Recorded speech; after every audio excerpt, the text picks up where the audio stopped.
Once again welcome back to prep PG biology NEET and class 12 students. आज के जो topics है उसमें सबसे पहले हम पढ़ने वाले हैं mutation and genetic code. Then after मैं स्टार्ट करूंगा एडाप्टर मॉलिक्यूल्स और आज का लास्ट टॉपिक होगा ट्रांसलेशन। ठीक है, तो हम स्टार्ट करते हैं mutation and genetic code. Mutation and genetic code में सबसे पहले मैं बता दूँ कि यहाँ पर हम लोग पढ़ने वाले हैं relation between mutation and genetic code. ठीक है, बट इस टॉपिक को स्टार्ट करने से पहले मैं आपको बता दूं कि यहाँ पे आपको थोड़ा सा ब्रीफ जानना होगा म्यूटेशन के बारे में। म्यूटेशन है क्या ये समझ लेते हैं, देन टॉपिक को स्टार्ट करते हैं। ठीक है, म्यूटेशन एक्चुअली क्या है? डिसकंटिन्यूअस चेंज है। ठीक है, जब लाइफ स्टार्ट हुआ था दैट मीन्स कि अर्थ पे जब ऑर्गेनिजम्स डेवलप हुए थे, ठीक है, और आज जो हैं प्रेजेंट में एग्जिस्ट जो करते हैं, इसमें आपने देखा है कि डिफरेंट टाइप के चेंजेस आए हैं। ठीक है, और चेंजेस के लिए एक फैक्टर है वो है म्यूटेशन। ठीक है, म्यूटेशन जो है चेंज होने के लिए रिस्पॉन्सिबल है और इसके अलावा बहुत सारे अदर भी फैक्टर्स हैं जो चेंज के लिए रिस्पॉन्सिबल है। बट उसमें से एक म्यूटेशन क्या है? एक फैक्टर है और ये डिसकंटिन्यूअस चेंज के लिए रिस्पॉन्सिबल होता है। ठीक है, और इस डिसकंटिन्यूअस चेंज के लिए डिफरेंट टाइप के म्यूटाजेनिक एजेंट्स रिस्पॉन्सिबल हैं। डिफरेंट टाइप के म्यूटाजेनिक एजेंट्स रिस्पॉन्सिबल हैं। ठीक है, देन आफ्टर आप ये भी बोल सकते हैं ओवरऑल कि इवोल्यूशन जो हुआ अर्थ पे उसमें म्यूटेशन एक इम्पॉर्टेंट फैक्टर था। ठीक है, तो ये आपका मैंने ब्रीफ दिया है म्यूटेशन के बारे में। म्यूटेशन को मैं डिटेल करूँगा इवोल्यूशन जब चैप्टर में आपको बताऊँगा तो वहाँ पे मैं म्यूटेशन को डिटेल करूँगा। ठीक है, अभी आपका जो मेन जो पॉइंट है वो ये है कि म्यूटेशन को कैसे हम जेनेटिक कोड से रिलेट करेंगे। ठीक है, तो सबसे पहले मैं आपको बता दूं कि म्यूटेशन के बहुत सारे टाइप्स हैं, डिफरेंट टाइप के म्यूटेशंस होते हैं। आज हम डिस्कस करने वाले हैं 2 टाइप्स के म्यूटेशन। फर्स्ट जो होगा म्यूटेशन वो होगा आपका पॉइंट म्यूटेशन। ठीक है, पहले हम डिस्कस करेंगे पॉइंट म्यूटेशन को और देन डिस्कस करेंगे हम फ्रेम शिफ्ट म्यूटेशन। इसको हम फर्स्ट सेकेंड हेडिंग की तरह कंसिडर करते हैं। Point mutation and frame shift mutation ये हमारे आज के टॉपिक हैं। ठीक है, इसमें जब आप पॉइंट म्यूटेशन डिस्कस करेंगे तो इसमें आपको मिलेगा missense mutation, then non sense mutation, third आपका मिलेगा साइलेंट म्यूटेशन। ये these are the type of point mutations. ठीक है, these are the type of point mutation, जिसमें से एनसीईआरटी में जो डिस्कस है वो मिससेंस म्यूटेशन है। ठीक है, मिससेंस म्यूटेशन है। नॉन सेंस डिस्कस नहीं है एनसीईआरटी में इस चैप्टर के अंदर। ठीक है, साइलेंट म्यूटेशन में डिस्कस नहीं है, बट मैं थोड़ा थोड़ा आपको बताऊंगा क्योंकि ये सिंपल हेडिंग्स हैं, इसमें ज़्यादा टाइम नहीं लगने वाला है और आपको अच्छा भी लगेगा जान के ये टॉपिक को। ठीक है, तो सबसे पहले हम स्टार्ट करते हैं पॉइंट म्यूटेशन में मिससेंस म्यूटेशन। ठीक है, मिससेंस जो टर्म है इसमें आपको क्या लग रहा है कि सेंस होने की जो एबिलिटी है वो चेंज हो गई है। सेंस मतलब कि यहाँ पे ये हम समझेंगे कि कोई पर्टिकुलर अमीनो एसिड अगर बन रहा है, ठीक है, तो उसके जगह पे दूसरा कोई आ गया जिसके बारे में आपका सेंस नहीं था। ठीक है, तो वो आ जाएगा अमीनो एसिड, तो ये एक चेंज होगा और ये चेंज किससे हो रहा है? म्यूटेशन से हो रहा है और इस टाइप के म्यूटेशन को आप क्या बोलेंगे? मिससेंस म्यूटेशन बोलेंगे। ठीक है, एग्जाम्पल से इस टॉपिक को समझते हैं और एग्जाम्पल से पहले एक बार हम पॉइंट म्यूटेशन में मिससेंस म्यूटेशन का एक बार हम डेफिनेशन देखते हैं। डेफिनेशन में मेंशन है कि replacement of one sense codon for another codon, मतलब कि कोई भी एक सेंस कोडॉन है और उसके जगह पे अदर कोई कोडॉन आ गया तो वो जो चेंज होगा वो एक्चुअली में क्या होगा? मिससेंस कोडॉन होगा। और आपको बता दूं कि जब म्यूटेशन होता है तो सबसे पहले चेंज कहाँ पे आता है? डीएनए में चेंज आता है। ठीक है, और आपको पता है कि डीएनए में 2 स्ट्रैंड होते हैं। एक स्ट्रैंड होता है आपका टेम्पलेट स्ट्रैंड और दूसरा होता है आपका कोडिंग स्ट्रैंड। टेम्पलेट स्ट्रैंड आपका 3 to 5 होता है, ये आपको याद होना चाहिए। Template strand 3 to 5 and coding strand जो होगा आपका 5 to 3 होगा। ये आपको नॉलेज होना चाहिए क्योंकि ये टॉपिक मैं आपको बता चुका हूँ। ठीक है, इसका यूज़ होने वाला है इसलिए मैंने यहाँ पे इसको एक बार टच किया टॉपिक को। मिससेंस म्यूटेशन का जो एनसीईआरटी में एग्जाम्पल है वो है sickle cell anaemia. Sickle cell anaemia ये एग्जाम्पल है मिससेंस म्यूटेशन का। आप इसको पॉइंट म्यूटेशन भी बोल सकते हैं रफली। ठीक है, और एक्चुअली में सिकल सेल एनीमिया क्या है ये समझते हैं। ठीक है, हीमोग्लोबिन आरबीसी सेल्स में प्रेजेंट है, ये आपको पता है। ठीक है, हीमोग्लोबिन आरबीसी सेल्स में प्रेजेंट है। और हीमोग्लोबिन का जब आप स्ट्रक्चर देखेंगे तो सबसे पहले मैं आपको बता दूं कि वो एक प्रोटीन है, क्वाटनरी टाइप का प्रोटीन है। और क्वाटनरी टाइप का प्रोटीन में 2 चेन होती हैं, उसमें फर्स्ट जो चेन है अल्फ़ा और सेकंड जो चेन है बीटा। एक बार फिर से मैं रिपीट करता हूँ कि जो आपका हीमोग्लोबिन है एचबी से आप हीमोग्लोबिन को रिप्रेजेंट करते हैं, ठीक है। ये क्या है, आपका हीमोग्लोबिन है, ठीक है। हीमोग्लोबिन जो है एक्चुअली में क्या होता है, ये क्वाटनरी स्ट्रक्चर ऑफ प्रोटीन है ये, ठीक है, क्वाटनरी स्ट्रक्चर ऑफ प्रोटीन है। क्लास 11th में बायोमोलिक्यूल्स में प्रोटीन, और प्रोटीन को मैंने जब क्लासीफाई किया था ऑर्गेनाइजेशन के बेसिस पे, तो मैंने आपको क्वाटनरी प्रोटीन्स के बारे में बताया था। और क्वाटनरी प्रोटीन्स जो हैं का एग्जाम्पल जो है वो हीमोग्लोबिन एक बेस्ट एग्जाम्पल है, एनसीईआरटी का एग्जाम्पल है ये। और इसमें मैंने बताया था आपको कि 2 अल्फ़ा चेन होती है और 2 बीटा चेन होती है, ठीक है। 2 अल्फ़ा और 2 बीटा चेन यहाँ पे होते हैं, जिसमें से हमको फोकस करना है बीटा चेन को। बीटा चेन जो होती है ये क्या है, पॉलीपेप्टाइड चेन है, पॉलीपेप्टाइड चेन है। इवन अल्फ़ा भी क्या है, आपका पॉलीपेप्टाइड चेन है, दोनों पॉलीपेप्टाइड चेन है। बट जो बीटा पॉलीपेप्टाइड चेन है ये क्या है, आपका सीक्वेंस ऑफ अमीनो एसिड्स है। ये सारी बातें मैं आपको बता चुका हूँ। कोई भी पॉलीपेप्टाइड चेन होगा वो क्या होगा, सीक्वेंस ऑफ अमीनो एसिड होगा। और अमीनो एसिड की सीक्वेंस जो है ट्रांसलेशन प्रोसेस में सिंथेसाइज होते हैं, ठीक है। ट्रांसलेशन प्रोसेस जैसा कि मैंने सेंट्रल डॉग्मा में बताया है कि डीएनए से क्या बनता है, डीएनए से एमआरएनए फॉर्म होता है और एमआरएनए से प्रोटीन का फॉर्मेशन होता है। दैट मीन्स कि अमीनो एसिड की सीक्वेंस सिंथेसाइज होते हैं, ठीक है। तो ये जो अमीनो एसिड की सीक्वेंस है प्रोटीन के अंदर, ये किस पे डिपेंड करता है, डिपेंड करता है एमआरएनए पे प्रेजेंट कोडॉन्स पे। एमआरएनए पे क्या होते हैं, कोडॉन्स होते हैं और जेनेटिक कोड होते हैं, ये मैंने बता दिया है पहले ही, ठीक है। जो प्रीवियस मेरा लेक्चर है उसमें मैंने ऑलरेडी बता दिया है कि एमआरएनए पे क्या होते हैं, जेनेटिक कोड होते हैं, आर कोडॉन्स होते हैं। ये ट्रिपलेट फॉर्म में होते हैं, कॉमालेस होते हैं, यूनिवर्सल होते हैं, ठीक है, डीजेनरेटिव टाइप्स के होते हैं। ये सारी बातें मैंने आपको बता दी है पहले, ठीक है। फिलहाल अभी आपको ये जानना है कि एमआरएनए पे क्या है, कोडॉन्स और जेनेटिक कोड है। और ये जो जेनेटिक कोड है वो अकॉर्डिंग टू डीएनए आता है, डीएनए के अकॉर्डिंग यहाँ पे जेनेटिक कोड आते हैं। और डीएनए में भी आपको मैं बता दूँ कि 2 स्ट्रैंड होते हैं, एक 5 to 3 होता है, दूसरा 3 to 5 होता है। तो 3 to 5 पे जो सीक्वेंस होते हैं उसका कॉम्प्लीमेंट्री सीक्वेंस जो है वो एमआरएनए पे होता है। दैट मीन्स कि कोडॉन्स पे होगा। ओनली डिफरेंस किसका होता है, थायमिन और यूरेसिल का डिफरेंस होता है, ठीक है। एमआरएनए पे यूरेसिल होंगे और डीएनए के टेम्पलेट स्ट्रैंड पे थायमिन होंगे, ठीक है। ये चीज़ आपको ध्यान देना होगा, ठीक है। तो जब आपको ये चीज़ समझ में आ जाएगी तो इसमें आपको कोडॉन्स पे फोकस करना है। और जब एग्जाम्पल पे आ जाएंगे तो एग्जाम्पल में आपको ये समझना है कि कोई पर्टिकुलर आपका कोडॉन है, वो कोडॉन चेंज हुआ है, तो कोडॉन चेंज हुआ तो अमीनो एसिड भी चेंज होगा, ठीक है। अमीनो एसिड भी चेंज होगा। और अमीनो एसिड जब चेंज होगा तो ओवरऑल क्या चेंज होगा, आपका पॉलीपेप्टाइड चेन, बीटा जो पॉलीपेप्टाइड चेन है इसके सीक्वेंस में चेंज होगा। और सीक्वेंस के चेंज होने से क्या होगा, ओवरऑल हीमोग्लोबिन में चेंज होगा, ठीक है। हमने जो स्टोरी स्टार्ट की थी, एग्जाम्पल स्टार्ट किया था, वो कौन सा एग्जाम्पल था, सिकल सेल एनीमिया। और सिकल सेल एनीमिया में मैंने आपको बताया कि आरबीसी के अंदर हीमोग्लोबिन है और हीमोग्लोबिन में 2 अल्फ़ा और 2 बीटा चेन है। 2 बीटा चेन है उसमें अमीनो एसिड चेंज हो जा रहा है। और अमीनो एसिड का चेंज होने से क्या हो रहा है, हीमोग्लोबिन के शेप में चेंज आ रहा है, ठीक है। हीमोग्लोबिन के शेप में चेंज आ जा रहा है। और हीमोग्लोबिन का शेप अगर चेंज होगा तो आरबीसी का भी शेप चेंज होगा। आरबीसी का जो शेप हो जाएगा वो सिकल की तरह हो जाएगा, मतलब कि कुछ इस टाइप से हो जाएगा, ठीक है, कुछ इस टाइप से। पहले वो कैसा था, पहले ऐसा था और अब ऐसा हो जाएगा, क्योंकि आरबीसी में HB है और HB के बीटा चेन में चेंज आ रहा है। ये चेंज इसलिए आ रहा है क्योंकि म्यूटेशन हो रहा है। क्या हो रहा है, म्यूटेशन हो रहा है।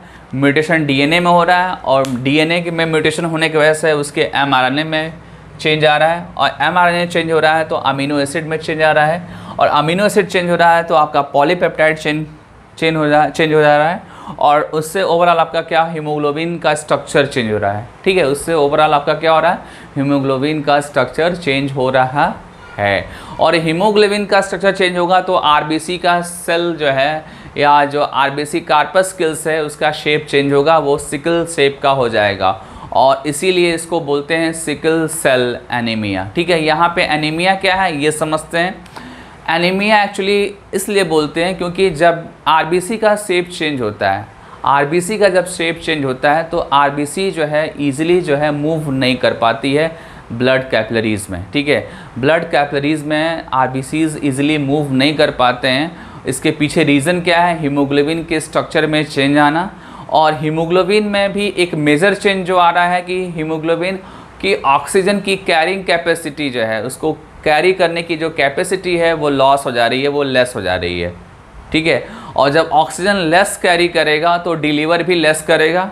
इवन आरबीसी में जो हीमोग्लोबिन है वो ऑक्सीजन कम कैरी कर रहा है और देन आरबीसी भी प्रॉपर मूव नहीं कर पा रहा है कैपिलरी के अंदर, तो ओवरऑल जो इम्पैक्ट पड़ेगा वो किस पे पड़ेगा? सेल्स के ऑक्सीजन प्रोवाइडिंग में पड़ेगा।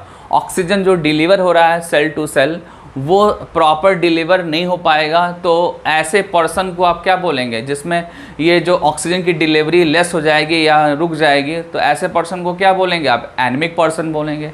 ठीक है, क्या बोलेंगे? एनीमिक।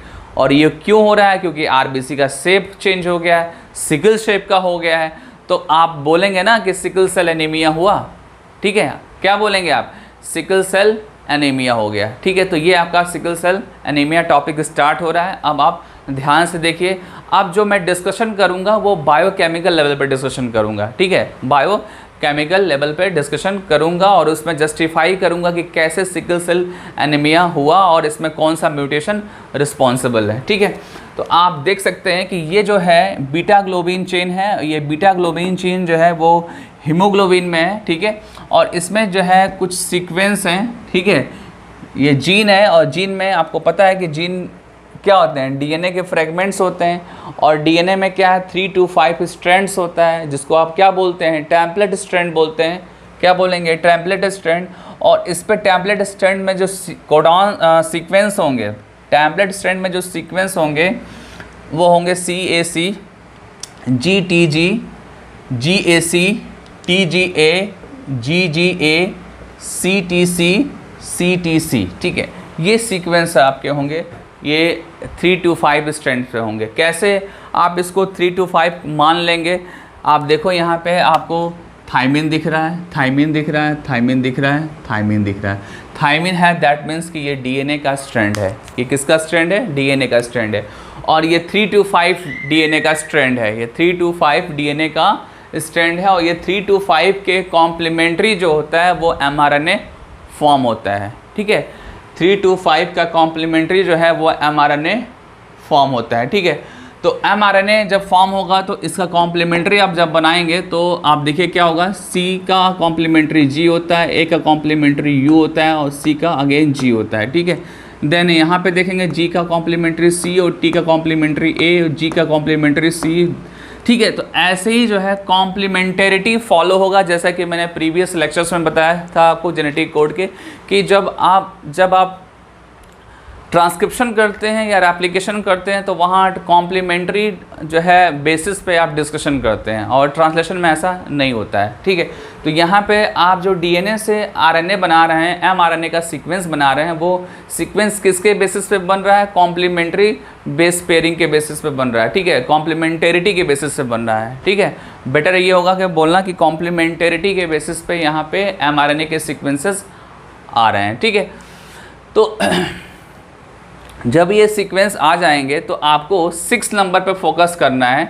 6 नंबर पे mRNA पे फोकस जब करेंगे तो वहाँ पे जो कोडॉन होगा वो होगा GAG। क्या होगा? GAG। ठीक है, GAG जो है ये एक्चुअली में आप जब जेनेटिक कोड का आप पूरा टेबल देखेंगे तो वहाँ पे ये आपको मिलेगा कि ये ग्लूटामेट को कोड करता है। GAG जो है ये ग्लूटामेट को कोड करता है। ठीक है, और ग्लूटामेट को कोड करता है और इसी कोडॉन के अंदर क्या होता है? चेंज आता है, एडेनिन के जगह पे आ जाता है यूरेसिल आ जाता है। ठीक है, ध्यान देना आप, एडेनिन के जगह पे क्या आ जाएगा? यूरेसिल आ जाएगा। एडेनिन क्या है? एक प्यूरिन है और यूरेसिल क्या है? एक प्रिमिडिन है। ठीक है, और सिंगल बेस का चेंज आ रहा है, ठीक है, सिंगल बेस का चेंज आ रहा है। तो सिंगल जब भी बेस चेंज होगा तो उसको हम क्या बोलते हैं, पॉइंट म्यूटेशन, ठीक है। मैंने आपको पॉइंट म्यूटेशन का स्टार्टिंग में डेफिनेशन नहीं बताया था, इसलिए नहीं बताया था कि आपको एग्जाम्पल में ज़्यादा अच्छे से समझ में आएगा। एग्जाम्पल जो दिख रहा है सिकल सेल एनीमिया का, इसमें आप देख रहे हैं कि एडेनिन के जगह पे यूरेसिल आ रहा है, दैट मीन्स कि वन बेस चेंज हो रहा है, ठीक है। और वो बेस क्या है, एडेनिन है, उसके जगह पे क्या आ रहा है, यूरेसिल आ रहा है। और ऐसा म्यूटेशन को आप क्या बोलेंगे, पॉइंट म्यूटेशन बोलेंगे। और पॉइंट म्यूटेशन में भी ये कौन सा म्यूटेशन है, मिससेंस म्यूटेशन है। ये क्या है, मिससेंस म्यूटेशन है, ध्यान दीजिएगा आप इसको। तो जैसे ही यहाँ पे ये चेंज हो जाएगा, ए की जगह यू आ जाएगा, तो अब क्या हो जाएगा, यहाँ पे हो जाएगा GUG हो जाएगा। चेंज होने के बाद क्या हो जाएगा, GUG। और ये जो है कोड करता है वलीन को, ध्यान देना आप, ये किसको कोड करेगा, वलीन को कोड करेगा, ठीक है। जब वलीन को कोड करेगा तो अब क्या होगा कि ये जो आपका अमीनो एसिड का सीक्वेंस है अब इसमें चेंज आ जाएगा। दैट मीन्स कि बीटा चेन में क्या आ जाएगा, बीटा चेन में चेंज आ जाएगा, ठीक है। और फिर से एक बार बता दूं कि चेंज क्या आया, एडेनिन की जगह पे यूरेसिल आया, ठीक है। एडेनिन प्यूरिन है, यूरेसिल क्या है, पिरिमिडिन है। और जब भी प्यूरिन को पिरिमिडिन या पिरिमिडिन को प्यूरिन रिप्लेस करता है तो उसको बोलते हैं ट्रांसवर्जन टाइप का म्यूटेशन, ट्रांसवर्जन, ठीक है। प्यूरिन को जब प्यूरिन रिप्लेस करता है तो ट्रांजिशन बोलते हैं। पिरिमिडिन को पिरिमिडिन जब रिप्लेस करता है देन वहाँ पे भी ट्रांजिशन बोलते हैं। बट जब प्यूरिन को पिरिमिडिन या पिरिमिडिन को प्यूरिन चेंज करता है तो वहाँ पे जो म्यूटेशन होता है वो ट्रांसवर्जन टाइप का होता है। कैसा होता है, ट्रांसवर्जन टाइप का होता है। और transversion is a type of missense and missense is a type of point mutation. और पॉइंट म्यूटेशन में आपको एक लाइन आपको याद करनी है, वो क्या है कि सिंगल बेस का डिफरेंस है, ठीक है। तो फाइनली आपने देखा कि यहाँ पे अमीनो एसिड का जो सीक्वेंस है वो चेंज हो गया और उसके वजह से जो है आपका हीमोग्लोबिन चेंज हुआ। हीमोग्लोबिन के वजह से सिकल सेल, हीमोग्लोबिन की वजह से आरबीसी में चेंज आया और आरबीसी जब चेंज हो गया तो एनीमिक पर्सन हो गया और इसी को बोलते हैं आपका सिकल सेल एनीमिया। क्या बोलेंगे, सिकल सेल एनीमिया, ठीक है। ये आपका मिससेंस टॉपिक फिनिश हो गया। अब आते हैं किसमें, नॉनसेंस म्यूटेशन में। नॉनसेंस म्यूटेशन सिंपल है। नॉनसेंस में आप अगर एग्जाम्पल से समझना चाहते हैं तो आप जो दिया है ये एग्जाम्पल, ये जो कोडॉन्स या अमीनो एसिड के जो सीक्वेंस दिए हैं इसी में आप समझ सकते हैं नॉनसेंस म्यूटेशन, ठीक है, नॉनसेंस म्यूटेशन, ठीक है। एग्जाम्पल कैसे समझेंगे आप, एक बार देखिए आप यहाँ पे अभी जो टॉपिक है वो है आपका नॉनसेंस म्यूटेशन, ठीक है। नॉनसेंस म्यूटेशन में एग्जाम्पल में ये ऊपर दिया हुआ एग्जाम्पल है, इसी को मैं लेके चल रहा हूँ, ठीक है ना। इसमें आपको करना क्या है कि जब आपका mRNA सीक्वेंस फॉर्म होता है तो mRNA सीक्वेंस में आपको देखना ये कि क्या कोई स्टॉप कोडॉन है क्या, ठीक है, कोई स्टॉप कोडॉन है क्या। मे बी कभी आपको स्टॉप कोडॉन मिल जाए, लाइक UGA मिल जाए आपका, ठीक है। तो स्टॉप कोडॉन अगर UGA मिल जाएगा तो आगे के जो सिंथेसिस हो जाएगी वो क्या हो जाएगी, स्टॉप हो जाएगी। आगे की सिंथेसिस क्या हो जाएगी, स्टॉप हो जाएगी, क्योंकि मैंने आपको बताया था कि जब भी आपका स्टॉप कोडॉन आएगा वहाँ से आगे फर्दर अमीनो एसिड की सिंथेसिस नहीं होगी, ठीक है। और ये स्टॉप कोडॉन्स कहाँ पे है, mRNA पे है। स्टॉप कोडॉन्स के बारे में मैंने आपको जेनेटिक कोड में बताया था, ठीक है। अगर आप स्टॉप कोडॉन्स mRNA पे मेंशन करते हैं तो उसके अकॉर्डिंग आपको यहाँ पे 3 to 5 DNA के स्ट्रैंड में आपको कॉम्प्लीमेंट्री सीक्वेंस लेना होगा। तो यहाँ हो जाएगा A, यहाँ हो जाएगा C और यहाँ हो जाएगा आपका T, ठीक है। ये आपका सीक्वेंस हो जाएगा, ठीक है। बाकी सीक्वेंस आप एज इट इज़ लिख सकते हैं। तो यहाँ हो जाएगा GAG, ठीक है। आपने क्या किया कि एक्सप्लेन किया कि mRNA के बेसिस पे अब आप प्रोटीन बनाने वाले हैं, दैट मीन्स कि आप अमीनो एसिड की सीक्वेंस बनाने वाले हैं, ठीक है। यहाँ पे सीक्वेंस में वेलिन पहले आ जाएगा, हिस्टीडीन आ जाएगा, ल्यूसीन आ जाएगा, थ्रेओनीन आ जाएगा। बट यहाँ पे आपको पता है कि ये क्या है, स्टॉप कोडॉन है। ठीक है, क्या है, स्टॉप कोडॉन है। और स्टॉप कोडॉन कोई भी अमीनो एसिड कोड नहीं करेगा, देन इसके बाद का जो है सिंथेसिस नहीं हो पाएगा। तो आप बोल सकते हैं कि यहाँ पे क्या हुआ, प्री मैच्योर सिंथेसिस हुआ। यहाँ क्या हुआ, प्री मैच्योर सिंथेसिस हुआ। और जब भी आपको प्री मैच्योर सिंथेसिस मिलेगा तो आप क्या बोलेंगे कि यहाँ पे पॉलीपेप्टाइड चेन शॉर्ट हो गया क्योंकि स्टॉप कोडॉन आ गया। और ऐसा अगर म्यूटेशन अगर हो रहा है, ठीक है, ऐसा म्यूटेशन अगर हो रहा है तो वो क्या होगा, आपका नॉनसेंस म्यूटेशन होगा।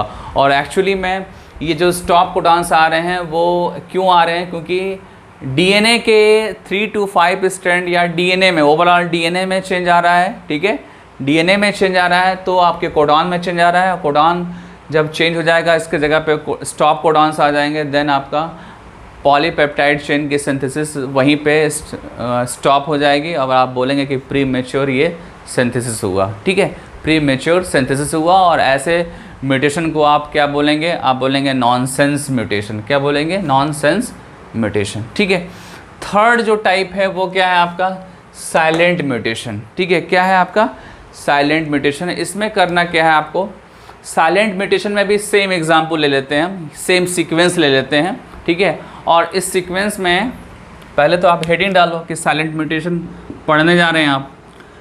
साइलेंट म्यूटेशन में आपको ऐसा करना है कि कोई भी म्यूटेशन हो तो आपको पता ना चले। ठीक है, यहाँ म्यूटेशन हो बट आपको पता ना चले, तो ऐसा कैसे पॉसिबल हो सकता है। उसके लिए करना क्या होगा, आपको उसके अकॉर्डिंग सीक्वेंस बनाने होंगे। उसके अकॉर्डिंग आपको सीक्वेंस बनाने होंगे। ठीक है, तो सीक्वेंस में मैं आपको सपोज दैट यहाँ पे मैंने बनाया है GGA। ठीक है, और GGA का जो DNA होगा 3 to 5 पे जो सीक्वेंस होगा वो होगा आपका CCT होगा। ठीक है, ये आपने GAG ये एज इट इज़ होगा। ठीक है, ये जो है सिंथेसाइज करता है ग्लाइसिन को। आपको मैं बता दूं कि GGA जो है ग्लाइसिन को सिंथेसाइज करता है। और GA साइलेंट म्यूटेशन में इसको फोकस करना है आपको। ठीक है, इसके अकॉर्डिंग मैं बता रहा हूँ, आप कुछ भी ले सकते हैं। ठीक है, बट इसके अकॉर्डिंग मैं आपको बता रहा हूँ। यहाँ पे मैंने सीक्वेंस लिया है GGA, और ये जो GGA है ये ग्लाइसिन को कोड करता है। GAG, ठीक है, ये कोड करता है ग्लूटामेट को।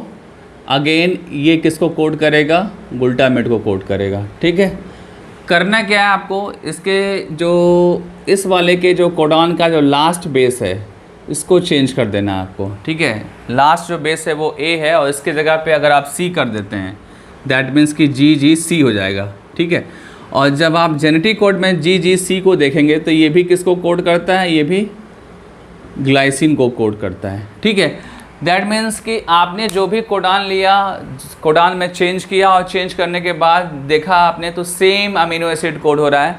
तो सेम जब अमीनो एसिड कोड होगा तो आपको प्रोडक्ट तो सेम मिलेगा, प्रोडक्ट आपको सेम मिलेगा, सेम मिल रहा है आपको। देखो ना यहाँ पे कि ये सीक्वेंस आपका जो है वही सीक्वेंस चेंज होने के बाद भी मिल रहा है आपको। तो ऐसा अगर सीक्वेंस अगर या ऐसा रिज़ल्ट मिलेगा तो वो आपका क्या होगा, साइलेंट म्यूटेशन होगा। क्या होगा आपका, वो साइलेंट म्यूटेशन। ठीक है, इसीलिए इसका नेम साइलेंट म्यूटेशन पड़ा, या आप बोल सकते हैं इसको same sense mutation. Same sense मतलब सेम चीज़ का सेंस हो, एक ही चीज़ जो पहले बन रहा था वही चीज़ बाद में बने। ठीक है, आफ्टर म्यूटेशन भी बढ़े, तो ऐसा जो म्यूटेशन होगा वो होगा आपका साइलेंट म्यूटेशन। ठीक है, तो ये आपके पॉइंट म्यूटेशन मैंने डिस्कस कर लिया। पॉइंट म्यूटेशन में मैंने पहले डिस्कस किया मिस सेंस का, देन नॉन सेंस का, और लास्ट में डिस्कस किया साइलेंट म्यूटेशन को। ठीक है, देन आफ्टर अब आते हैं हम किस पे, फ्रेम शिफ्ट म्यूटेशन पे। ठीक है, फ्रेम शिफ्ट म्यूटेशन में आपको बता दूं कि यहाँ पे वन बेस भी चेंज हो सकता है, 2 बेस भी चेंज हो सकते हैं, और मोर देन 2 भी बेस चेंज हो सकते हैं। और जब मोर देन 2 बेस चेंज होंगे तो आपको पता है ना कि कोडॉन्स चेंज हो जाएगा। जैसे मेरे कहने का मतलब कि अगर आप एग्जाम्पल ले रहे हैं कि 1 बेस चेंज करने का तो भी आपका फ्रेम शिफ्ट म्यूटेशन होगा। ठीक है, 2 बेस चेंज होंगे तो भी फ्रेम शिफ्ट होगा, और अगर आप पूरे के पूरे 3 बेस चेंज करेंगे तो भी क्या होगा, आपका फ्रेम शिफ्ट म्यूटेशन होगा। ठीक है, इवन आप मोर देन 3 बेस भी चेंज करेंगे तो वो भी क्या होगा, फ्रेम शिफ्ट म्यूटेशन होगा। और फ्रेम शिफ्ट म्यूटेशन जो है जेनेटिक कोड के एक फीचर्स को प्रूव करता है, जस्टिफाई करता है। वो फीचर आपका क्या है, कॉमालेस। ठीक है, कॉमालेस मतलब कंटिन्यूअस, जो मैंने लास्ट वीडियो लेक्चर में आपको बताया था कि जेनेटिक कोड जो होते हैं वो कंटिन्यूअस मैनर में होते हैं, उसमें कॉमा प्रेजेंट नहीं होता है। तो आप जब 1 और 2 और 3 और मोर देन 3 बेस जब डिलीट कर देंगे या हटा देंगे, चेंज कर देंगे, तो उसके अकॉर्डिंग क्या होगा, फ्रेम शिफ्ट कर जाएगा, उसके अकॉर्डिंग फ्रेम शिफ्ट कर जाएगा। आप डिलीट करके भी चेंज ला सकते हैं और इंसर्ट करके भी चेंज ला सकते हैं। ठीक है, एनसीईआरटी में आप देखना तो वहाँ पे मेंशन है कि 1 बेस चेंज होने से भी फ्रेम शिफ्ट होता है, 2 बेस से भी होता है, 3 बेस से भी होता है, मोर देन 3 बेस से भी होता है। बट डिलीशन और म्यूटेशन दोनों में से कुछ भी आप कर सकते हैं। ठीक है, आप चाहो तो 1 बेस या 2 बेस या 3 बेस डिलीट कर सकते हैं या ऐड कर सकते हैं, 1 बेस 2 बेस 3 बेस आप ऐड कर सकते हैं। और जब आप डिलीट और इंसर्ट करेंगे या ऐड करेंगे तो ओवरऑल क्या होता है, mRNA के जो सीक्वेंस होते हैं वो सीक्वेंस में चेंज आता है। ठीक है, mRNA के सीक्वेंस में चेंज आएगा। आप एग्जाम्पल में देखो, एग्जाम्पल में फिर से मैं वही सपोज दैट मैंने ये इसको चेंज कर दिया, चेंज मीन्स कि मैंने इसको डिलीट किया। क्या किया, डिलीट किया। और डिलीट करने के बाद जो सीक्वेंस बनेगा वो क्या बनेगा, GUG CAC then UGA CUG GAG। ठीक है, देन आपका आप देखते जाइए यहाँ पे CUG GAG then AGG AG। ठीक है, ये आपका सीक्वेंस बना। आपने ये जब डिलीट किया उसके बाद से मैंने क्या किया, इसको ले लिया कोडांस में, C को यहाँ कर लिया। ठीक है, देन UG के साथ A कर दिया। ठीक है, ये ले लिया। ठीक है, देन CU के साथ मैंने G ले लिया। ठीक है, फिर GA के बाद मैंने फिर G ले लिया। तो ऐसे मैंने किया। ठीक है, और ये तभी पॉसिबल है जब ये जो mRNA की सीक्वेंस है ये जब कंटिन्यूअस मैनर में होंगे, कंटिन्यूअस मैनर में होंगे यार, कॉमा लेस होंगे। क्या होंगे, कॉमा लेस मैनर में होंगे, तभी ये पॉसिबिलिटी है। ठीक है, ये सिर्फ ध्यान देना आप। तो आपने 1 बेस डिलीट किया, आप चाहो तो 2 बेस डिलीट कर दो, आप चाहो तो 3 बेस डिलीट कर दो, तो उसके अकॉर्डिंग जो है ये फ्रेम जो होगी mRNA की ये शिफ्ट कर जाएगी। और फ्रेम जब शिफ्ट होगी तो उसके अकॉर्डिंग जो है कोडांस बनेंगे और कोडांस के अकॉर्डिंग अमीनो एसिड के सीक्वेंस आएंगे। ठीक है, और ये सीक्वेंस जो है कुछ भी हो सकते हैं, जैसा कोडान होगा उसके अकॉर्डिंग वही सीक्वेंस होंगे। कभी कभी ऐसा भी होता है कि स्टॉप कोडांस आ जाते हैं सीक्वेंस चेंज होने से, तो स्टॉप कोडांस से क्या होता है, अगेन प्री मैच्योर ट्रांसलेशन होगा। ठीक है, प्री मैच्योर ट्रांसलेशन होगा। ओवरऑल फ्रेम शिफ्ट टॉपिक में आपने ये समझा कि जो आपका mRNA है या जेनेटिक कोड है ये कंटिन्यूअस मैनर में होते हैं और कॉमा लेस मैनर में होते हैं। ठीक है, कंटिन्यूअस और कॉमा लेस मैनर में होंगे। ठीक है, और उसी के बेसिस पे फ्रेम शिफ्ट पॉसिबल है, अदरवाइज ये पॉसिबल नहीं है। ठीक है, फ्रेम शिफ्ट का एक अदर भी नेम है, वो है डिलीशन म्यूटेशन। क्या है, डिलीशन म्यूटेशन। तो वो भी मैंने दिखाया आपको डिलीट करके यहाँ पे। ठीक है, फ्रेम शिफ्ट बोलिए या डिलीशन बोलिए, सेम थिंग है। ठीक है, और फिर से मैं बता दूं कि आप ऐड करके भी कर सकते हैं। आप अगर कोई नया बेस यहाँ पे ऐड करेंगे तो उसी के अकॉर्डिंग फिर जो है 3 बेसिस के कोडॉन्स बनते जाएंगे और आपको सीक्वेंस चेंज होता हुआ दिखेगा। ठीक है, तो ये आपका कंप्लीट टॉपिक हो गया म्यूटेशन एंड जेनेटिक कोड। अब इसके बाद हम स्टार्ट करेंगे एडाप्टर मॉलिक्यूल्स। एडाप्टर मीन्स कि यहाँ पे हम डिस्कस करेंगे tRNA को, और tRNA का रोल मैं बताऊँगा ट्रांसलेशन में। ठीक है, म्यूटेशन एंड जेनेटिक कोड के बाद अब आते हैं adapter molecules. Adapter molecules actually में क्या होते हैं, tRNA होते हैं, और tRNA जो है वो RNA के टाइप है। जब मैंने आपको मॉलिकुलर बेसिस ऑफ इनहेरिटेंस में इंट्रोडक्शन बताया था, तो इंट्रोडक्शन में मैंने बताया था कि डिफरेंट टाइप के RNA होते हैं, और कुछ RNA जो हैं कैटलिस्ट की तरह वर्क करते हैं, कुछ स्ट्रक्चरली इन्वॉल्व होते हैं, कुछ एडाप्टर की तरह इन्वॉल्व होते हैं। तो एक्चुअली में जो एडाप्टर वाले RNA हैं वो क्या है, एक्चुअली में वो tRNA है। वो क्या है, टीआरएनए है। टीआरएनए जो है एडॉप्टर मॉलिक्यूल्स की तरह वर्क करता है जब वो ट्रांसलेशन प्रोसेस में इन्वॉल्व होता है। एक्चुअली क्या होता है कि ट्रांसलेशन प्रोसेस में अमीनो एसिड को डिलीवर करना होता है। कहाँ पे डिलीवर करना होता है? अमीनो एसिड को डिलीवर करना होता है प्रोटीन सिंथेसाइजिंग प्लेस और साइट पे। साइटोसॉल से अमीनो एसिड को लेकर वो जाएगा कहाँ पे? प्रोटीन सिंथेसाइजिंग प्लेस पे जाएगा। कौन लेके जाएगा? टीआरएनए लेके जाएगा। और इसीलिए इसका नेम क्या है? एडॉप्टर मॉलिक्यूल, क्योंकि ये थोड़े देर के लिए अमीनो एसिड को एडॉप्ट कर लेता है और फिर बाद में उसको डिलीवर करता है प्रोटीन सिंथेसाइजिंग प्लेस पे। ठीक है, तो ये जो इसका फंक्शन है इसको मैं डिटेल करूँगा, बट अभी जो है मैं कुछ बेसिक इन्फॉर्मेशन बता दूँ टीआरएनए से रिलेटेड, वो इम्पॉर्टेंट भी है आपके लिए और कुछ पॉइंट्स उसमें नए भी है आपके लिए। बायोमॉलिक्यूल्स क्लास 11th में मैंने टीआरएनए आपको बता रखा है, बट यहाँ पे थोड़ा टीआरएनए एक बार फिर से रिपीट करूँगा।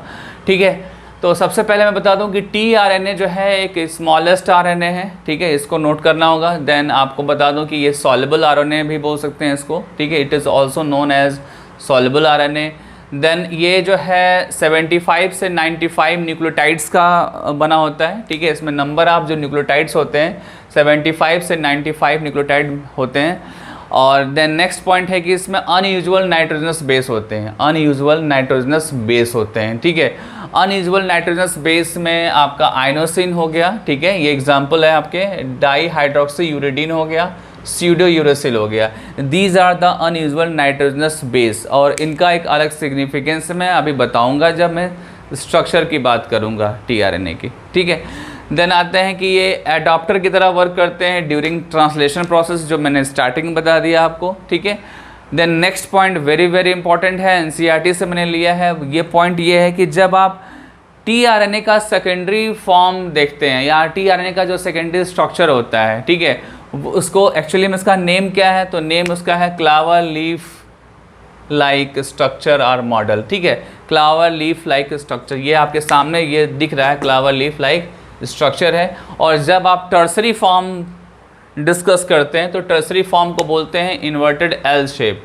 ठीक है, इन्वर्टेड एल शेप में जो है टीआरएनए होगा जब वो अपने एक्चुअल फॉर्म में होगा। ठीक है, टर्सरी फॉर्म जो होता है वो एक्चुअल फॉर्म होता है और उस एक्चुअल फॉर्म में ये इन्वर्टेड एल शेप का होगा, और जब सेकेंडरी फॉर्म में होगा तो क्लावर लीफ लाइक होगा। ठीक है, तो ये दोनों पॉइंट्स आपको लर्न करने हैं। ठीक है, ये सारे के सारे पॉइंट्स जो है ये इम्पॉर्टेंट है। देन मैं आपको बताऊंगा कि जब आप डायग्राम बनाएंगे तो मोस्टली बुक्स में आपको डायग्राम कौन सा दिखेगा? क्लावर लीफ लाइक मॉडल दिखेगा आपको। ठीक है, जो आपके सामने दिख रहा है, और यहाँ पे आपको कुछ अजीब सा दिख रहा होगा, आप परेशान हो रहे होगे सर ये क्या है, ऐसे कैसे ये हो गया। ठीक है, ऐसे कैसे ये जो स्ट्रक्चर है इसमें आपको कुछ सोचना नहीं है, आपको बस ये समझना है कि जब टीआरएनए जब फॉर्म होता है इनिशियल लेवल पे तो वो भी कैसा होता है? सिंगल स्टैंडर्ड ही होता है। ठीक है, सिंगल स्टैंडर्ड टीआरएनए होता है, एक थ्रेड लाइक स्ट्रक्चर होगा, और आपको पता है कि कोई भी आरएनए हो वो ज़्यादा स्टेबल नहीं है, वो कभी भी अपने सब यूनिट्स में ब्रेक हो सकता है। ठीक है, और टीआरएनए होगा तो वो कहाँ पे होगा? या तो न्यूक्लियस में होगा या तो साइटोसॉल में होगा।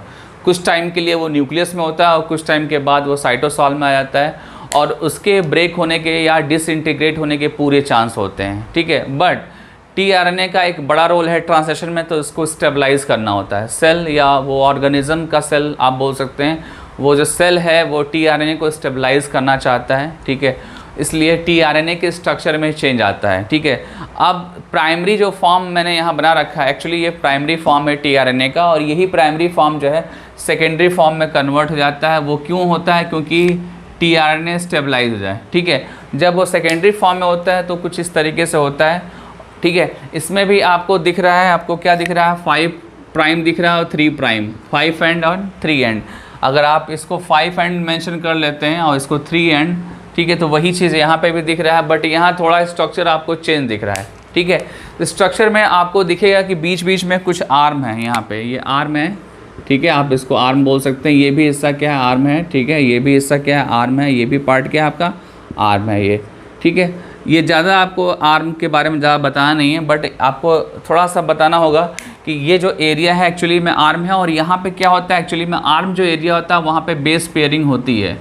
बेस पेयरिंग होती है, जैसे कि यहाँ पे ए है तो यहाँ यू है, यहाँ सी है तो यहाँ पे जी है। ठीक है, तो यहाँ आपको क्या दिख रहा है? बेस पेयरिंग दिख रहा है, यहाँ पे भी बेस पेयरिंग, यहाँ पे बेस पेयरिंग, यहाँ पे बेस पेयरिंग, बट ये जो एरिया आपको दिख रहा है, ये जो लूप लाइक दिख रहा है आपको, ठीक है, यहाँ पे कोई भी बेस पेयरिंग नहीं है, ठीक है, और बेस पेयरिंग नहीं है तो लूप लाइक स्ट्रक्चर यहाँ पे फॉर्म हो गया है, ठीक है। ऐसा क्यों है ये समझने वाला पॉइंट है, ये क्वेश्चन है, ठीक है। तो टीआरएनए के अंदर जो है कुछ नॉर्मल नाइट्रोजनस बेस होते हैं जो बेस पेयरिंग में इन्वॉल्व होते हैं, और कुछ जो है वो अनयूजुअल होते हैं, ठीक है, कुछ जो है वो अनयूजुअल बेस पेयर्स होते हैं। लाइक आपने यहाँ पे मेंशन कर रखा है inosine, dihydroxy uridine and pseudo uracil, ये जो है ये अनयूजुअल नाइट्रोजनस बेस है, और जब भी अनयूजुअल नाइट्रोजनस बेस होगा, ठीक है, तो वो लूप के लिए रिस्पॉन्सिबल होगा, ठीक है, क्योंकि वो बेस पेयरिंग में इन्वॉल्व नहीं होगा। जब बेस पेयर में इन्वॉल्व नहीं होगा तो वो एक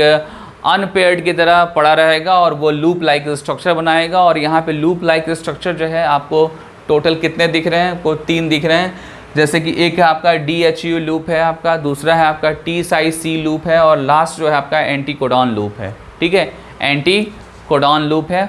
एंटीकोडॉन लूप का अपना एक अलग सिग्निफिकेंस है, क्योंकि यही वो पार्ट है जो mRNA से इंटरेक्ट होता है, mRNA से यही वो पार्ट इंटरेक्ट होता है। mRNA पे जो कोडॉन्स होते हैं वो कोडॉन्स एंटीकोडॉन से इंटरेक्ट होते हैं, ये मैं आगे बताऊंगा आपको, ठीक है। एक और पार्ट है जिसको मैंने अभी तक डिस्कस नहीं किया है, वो पार्ट आपका क्या है, एक्सेप्टर आर्म, ठीक है।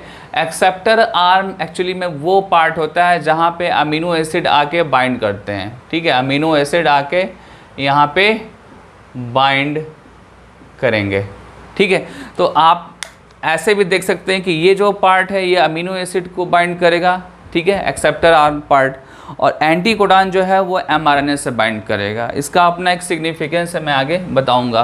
तो ये आपका जो स्ट्रक्चर दिखा, ये कौन सा स्ट्रक्चर है, सेकेंडरी फॉर्म ऑफ टीआरएनए, जिसको क्लावर लीफ मॉडल भी बोलते हैं, ठीक है। मैंने इसमें बताया आपको कि इसमें जो आपको स्ट्रक्चर दिख रहा है कुछ डिफरेंट दिख रहा है, क्योंकि इसमें आर्म और लूप है। आर्म जहाँ पे होंगे वहाँ बेस पेयरिंग होंगी, दैट मीन्स कि वहाँ नाइट्रोजनस बेस नॉर्मल होंगे, और जहाँ पे लूप होंगे वहाँ नाइट्रोजनस बेस अनयूजुअल होंगे। जहाँ पे अनयूजुअल होते हैं वहाँ लूप का फॉर्मेशन होता है। इसमें डिफरेंट पार्ट्स हैं, जैसे कि यहाँ पे डिफरेंट पार्ट है, जैसे कि DHU loop, then T-Psi-C loop, acceptor arms, anticodons. Acceptor arm amino acid से इंटरेक्ट होगा और एंटीकोडॉन जो होगा वो mRNA से इंटरेक्ट होगा, ठीक है।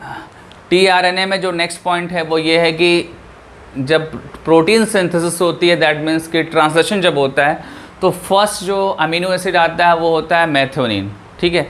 मैथ्योनिन को जो लेके आएगा टीआरएनए, वो एक्चुअली में क्या होता है, इनिशिएटर टीआरएनए होता है, ठीक है। ये चीज़ आपको ध्यान देना होगा कि जो पहला टीआरएनए होगा उसको क्या बोलेंगे आप, इनिशिएटर टीआरएनए। देन उसके बाद जो टीआरएनए आएंगे वो अकॉर्डिंग टू अमीनो एसिड आते जाएंगे, जैसा कि फर्स्ट आया वैसे ही सिमिलरली अदर आएंगे, बट टीआरएनए जो है डिफरेंट टाइप के होंगे। आपको बता दूं कि प्रोकैरियोट्स में टीआरएनए के जो टाइप होते हैं वो 30 to 40 होते हैं अप्रॉक्स, ठीक है। बट प्लांट्स और एनिमल्स में नियर अबाउट 50 टीआरएनए होते हैं, 50 टाइप के टीआरएनए। और जो भी टीआरएनए होगा उसमें एक चीज़ ध्यान देना होगा कि हमेशा जो है टीआरएनए के नंबर जो हैं होंगे वो अमीनो एसिड से ज़्यादा होंगे, ठीक है। आप जब भी एक्सप्लेन करेंगे तो आप बताएंगे टीआरएनए के जो नंबर होंगे, number of tRNA always more than amino acid number, ठीक है। ये चीज़ ध्यान देना होगा। अमीनो एसिड के नंबर 20 है तो हमेशा आपको दिखाना होगा कि टीआरएनए के नंबर क्या है, मोर देन 20 है। प्रोकैरियोट्स के केस में 30 to 40 है, और यूकैरियोट्स में प्लांट और एनिमल की बात करें तो 50 के अराउंड टोटल टीआरएनए सेल्स के अंदर होगा, जो डिफरेंट अमीनो एसिड को कोड करेंगे। जो पहला टीआरएनए होगा, फर्स्ट जो टीआरएनए होगा इनिशिएशन कोडॉन पर जो बाइंड करेगा वो होगा आपका इनिशिएटर टीआरएनए, और इनिशिएटर टीआरएनए मैथ्योनिन को कोड करता है। Then next tRNA, next type का टीआरएनए नेक्स्ट अमीनो एसिड को कैरी करेगा, और फिर ये प्रोसेस कंटिन्यूअस हो जाएगा जब तक कि स्टॉप कोडॉन्स ना आए, ठीक है। स्टॉप कोडॉन्स के आने के बाद देन वहाँ पे टीआरएनए कोई भी नहीं आएगा। आपको बता दूँ आपको कि जब स्टॉप कोडॉन्स आ जाते हैं तो स्टॉप कोडॉन्स के लिए टीआरएनए नहीं होते हैं, ठीक है ना। ओनली जो आपके सिंपल कोडॉन्स है अदर देन स्टॉप कोडॉन्स होते हैं उनके लिए ही टीआरएनए होते हैं, और वो टीआरएनए अब पर्टिकुलर अमीनो एसिड्स को लेके आएंगे और प्रोटीन सिंथेसिस में इन्वॉल्व होंगे, ठीक है। तो ये आपका मैंने टीआरएनए के बारे में कुछ बेसिक इन्फॉर्मेशन बता दी, अब कुछ इनके मैकेनिज़्म पे डिस्कशन करते हैं, ठीक है। कैसे या क्यों जो है टीआरएनए इन्वॉल्व हुआ प्रोटीन सिंथेसिस में, इस पे हम थोड़ा डिस्कस कर लें। अकॉर्डिंग टू एनसीईआरटी ये मेंशन है कि फ्रांसिस क्रिक ने जो है ये डिफ़ाइन किया कि कैसे जो है ट्रांजिशन प्रोसेस का मैकेनिज़्म परफॉर्म होता है टीआरएनए के हेल्प से, ठीक है। टीआरएनए कैसे इन्वॉल्व होता है अमीनो एसिड को डिलीवर करने के लिए, ठीक है। तो इसके पहले सबसे बड़ा जो फेलियर है वो अमीनो एसिड का है। एक्चुअली क्या होता है कि अमीनो एसिड जो है, अमीनो एसिड साइटोप्लाज्म में होते हैं, ठीक है, और वो प्रोटीन सिंथेसिस में इन्वॉल्व होंगे, बट वो कैपेबल नहीं है ट्रांसफ़र होने के लिए। वो इट्सेल्फ जो है या अपने आप से वो कैपेबल नहीं है ट्रांसफ़र होने में, और कहाँ पे जाएं ये तो पता ही नहीं है उनको, ठीक है, ये पता ही नहीं है। मेरे कहने का मतलब जो अमीनो एसिड का स्ट्रक्चर है वो स्पेशलाइज नहीं है, वो एमआरएनए के कोडॉन्स को रीड नहीं कर सकता है यूनिकली, ठीक है। एमआरएनए के सीक्वेंस को यूनिकली जो है वो रीड नहीं कर सकता है। जब रीड नहीं करेगा, उनको पता नहीं है कि कहाँ पे जाना है, तो अमीनो एसिड साइटोसॉल में पड़ा रहेगा, उसका कोई यूज़ नहीं है, ठीक है। देन रोल स्टार्ट होता है किसका, टीआरएनए का रोल स्टार्ट होता है। टीआरएनए क्या करता है कि अमीनो एसिड को एक्सेप्टर आर्म पे अटैच करके वो मूव करता है, मूव करके कहाँ पे जाता है, एमआरएनए वाले प्लेस पे जाएगा, ठीक है। एमआरएनए वाले प्लेस पे जाएगा और वहाँ पे उस अमीनो एसिड को डिलीवर करेगा। एक बार फिर से रिपीट कर देता हूँ मैं कि जब अमीनो एसिड फेलियर हो जाता है, ठीक है, अपने ट्रांसपोर्ट को लेकर, अपने स्पेसिसिटी को लेकर, देन रोल स्टार्ट किसका होता है, टीआरएनए का रोल स्टार्ट होता है। तो टीआरएनए जो है वो क्या करेगा, अमीनो एसिड को पिक करेगा, कैरी करेगा, एक्सेप्टर आर्म पे अटैच करेगा और जाएगा कहाँ पे, जहाँ पे प्रोटीन सिंथेसाइज हो रहा है। दैट मीन्स कि जहाँ पे एमआरएनए है, राइबोसोम्स है, ठीक है, वहाँ पे जाएगा और एमआरएनए के साथ वो टीआरएनए जाके इंटरेक्ट करेगा और डिलीवर करेगा अमीनो एसिड को, ठीक है। तो एक चीज़ यहाँ पे ध्यान देना है कि जो टीआरएनए है, वन साइड वो अमीनो एसिड से अटैच हो रहा है, दूसरे साइड वो एमआरएनए से इंटरेक्ट हो रहा है। ये चीज़ ध्यान देने वाला है। इसका ये जो पार्ट है ये एमआरएनए के कोडॉन्स को फाइंड करेगा, कौन सा पर्टिकुलर कोडॉन्स है उसको ये फाइंड करेगा, एंटी कोडॉन वाला पार्ट। ये एक इम्पॉर्टेंट मैकेनिज़्म है, ठीक है, कि कौन सा टीआरएनए किस पर्टिकुलर कोडॉन्स पे जाएगा, ये एक इम्पॉर्टेंट पॉइंट है, ठीक है। और सिमिलरली कौन सा particular amino acid acceptor arms पे अटैच होगा, ये भी एक इम्पॉर्टेंट पॉइंट है। तो यहाँ पे आप देख रहे हैं, यहाँ स्पेसिसिटी मेंशन हो रहा है, यहाँ पे स्पेसिसिटी दिख रहा है आपको कि स्पेसिफिक कोडॉन या स्पेसिफिक अमीनो एसिड के साथ टीआरएनए जो है इंटरेक्ट कर रहा है, जो कि अमीनो एसिड में नहीं था। अमीनो एसिड को तो पता ही नहीं है कि कौन सा कोडॉन कहाँ पे जाएगा, कहाँ पे मुझे जाना है, ये कुछ भी नहीं पता अमीनो एसिड के। ये उसके अंदर स्ट्रक्चरल प्रॉब्लम था अमीनो एसिड के अंदर, बट ये प्रॉब्लम टीआरएनए के अंदर नहीं था। टीआरएनए क्या हाईली स्पेसिफाइड था, वो उनको पता था कि हमको किसको कहाँ पे लेके जाना है और कैसे ले जाना है, ये सारी बातें टीआरएनए को पता है, ठीक है। तो ये एक्चुअली मैंने आपको बताया, मैकेनिज़्म बताया। क्या बताया आपको, मैकेनिज़्म टीआरएनए के फंक्शन का, ठीक है। तो ये चीज़ किसने बताया, टोटल मैकेनिज़्म फ्रांसिस क्रिक ने बताया, ठीक है। और यहीं पे आपका टीआरएनए टॉपिक फिनिश हो जाता है, ठीक है। इससे रिलेटेड जो क्वेश्चन है वो करिएगा। अब इसके बाद जो नेक्स्ट टॉपिक है आपका वो है ट्रांसलेशन, ठीक है।